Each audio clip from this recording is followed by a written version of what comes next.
Hi, everyone, and welcome back. Today, we're talking about a super useful topic in English, hobbies. If you can talk about hobbies, you can make small talk, introduce yourself, and sound more natural very quickly. Yeah, and honestly, this is one of the first things people ask, right? Like, what do you do for fun? Or what are you into? Exactly. And if those questions make you freeze for a second, no worries. By the end of this episode, you'll have simple phrases you can use right away. Nice.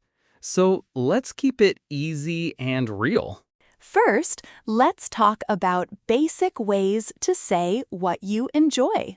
You can say, I like reading, I love cooking, or I enjoy playing soccer. Simple, clear, and correct. And if you want to sound a little more natural, you can say, I'm into photography, or I'm really into hiking. That sounds more conversational, right? Yes, very conversational. Another great phrase is, in my free time, I. For example, in my free time, I listen to music. Or, in my free time, I go to the gym.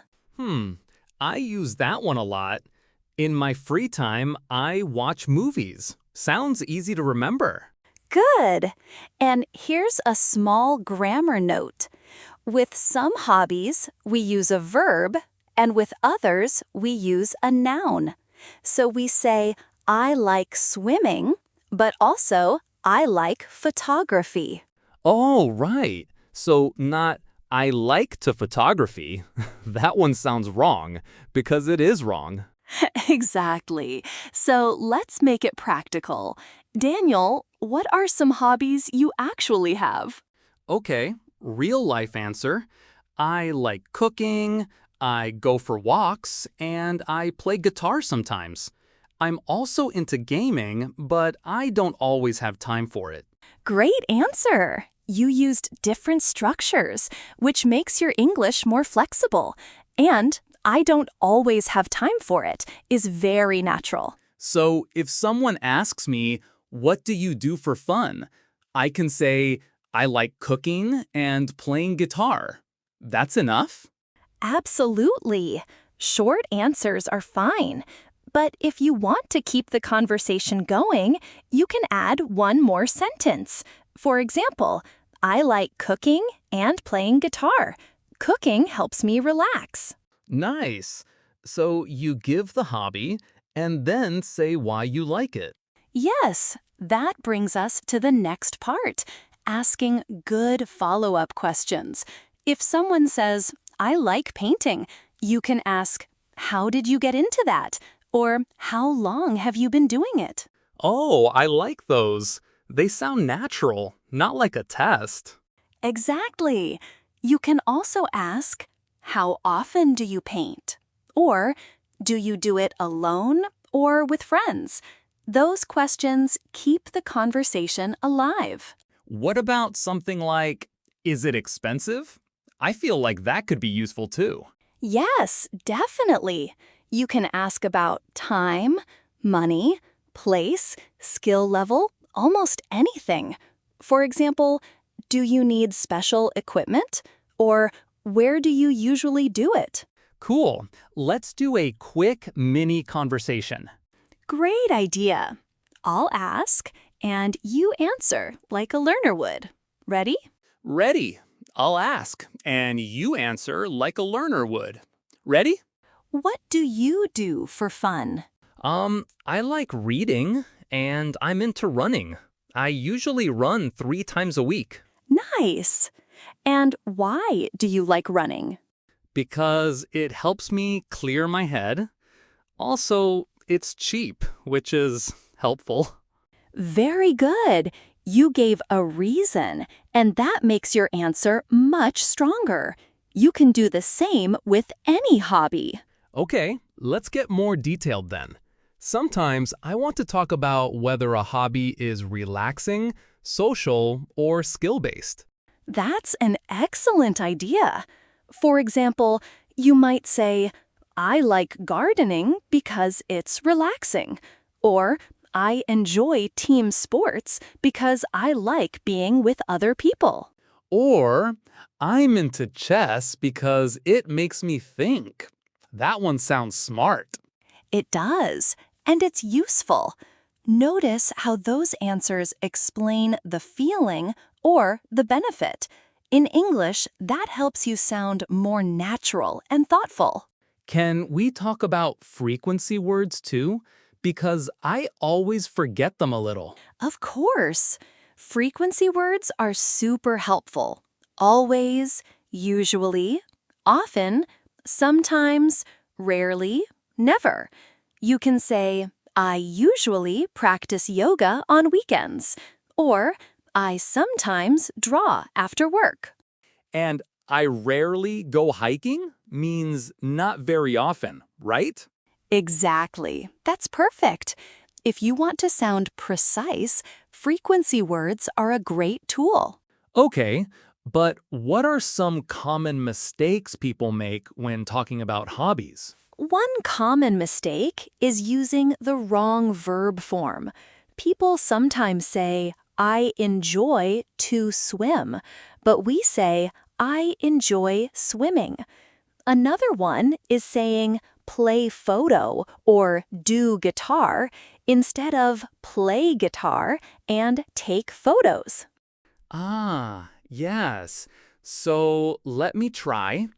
I enjoy swimming, I play guitar, and I take photos. Perfect. Another useful pattern is I spend a lot of time. For example, I spend a lot of time reading, or I spend a lot of time on my phone. That second one is also a hobby for many people, I guess. Maybe not the hobby we want to advertise too much. That second one is also a hobby for many people, I guess. True, true. But it is real life, and real life English is what we want here.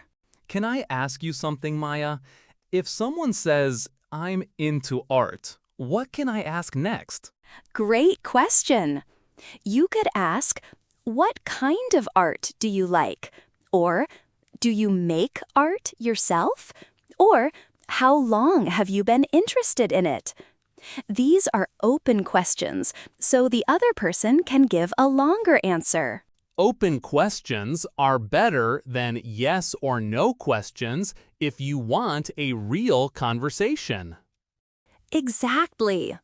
Do you like art is fine, but what kind of art do you like invites more detail. Let's try another example. Maya, what hobby do you really enjoy? I really enjoy cooking. I like trying new recipes, and I usually make dinner at home. It helps me relax after a busy day. Nice. So I could reply, how did you get into cooking? Yes, perfect. Or, what's your favorite dish to make? Okay, my turn. I'm into photography, especially taking pictures outside. I like it because I notice small details more. That's a strong answer. And I'd ask, do you use your phone or a camera? Or, what do you like to photograph? Maybe both, depending on the day. I use my phone when I'm out walking and a camera when I want better pictures. Great! See how you can add just one extra sentence, and suddenly your English sounds much more complete. Yeah, that's encouraging. You don't need a huge speech, just a little more detail. Exactly. Now, let's do a quick challenge for our listeners. Say 3 things. One hobby you like, one reason you like it, and one question you can ask another person about their hobby. For example, I like reading because it helps me relax. What kind of books do you like? Perfect. Or, I enjoy playing soccer because it's fun and social.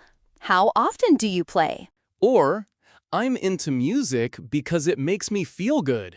Do you play an instrument? Wonderful! Before we finish, let's recap the most useful phrases. You can say, I like, I love, I enjoy, I'm into, and in my free time.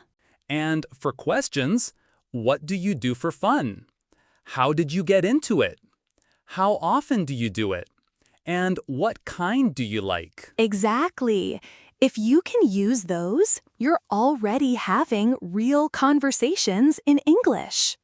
So the next time someone asks about your hobbies, don't panic. Just start simple, add one reason, and ask one question back.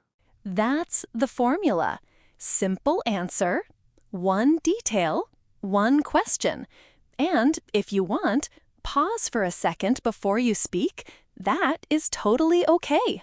Yeah, a little pause is better than saying nothing. Absolutely. Thanks for listening, everyone. Keep practicing and try to describe your hobbies out loud today. And if you want, do it twice. Once slowly and once a little faster. That really helps. And if you want, do it twice. Once slowly and once a little faster. That Great tip. See you next time.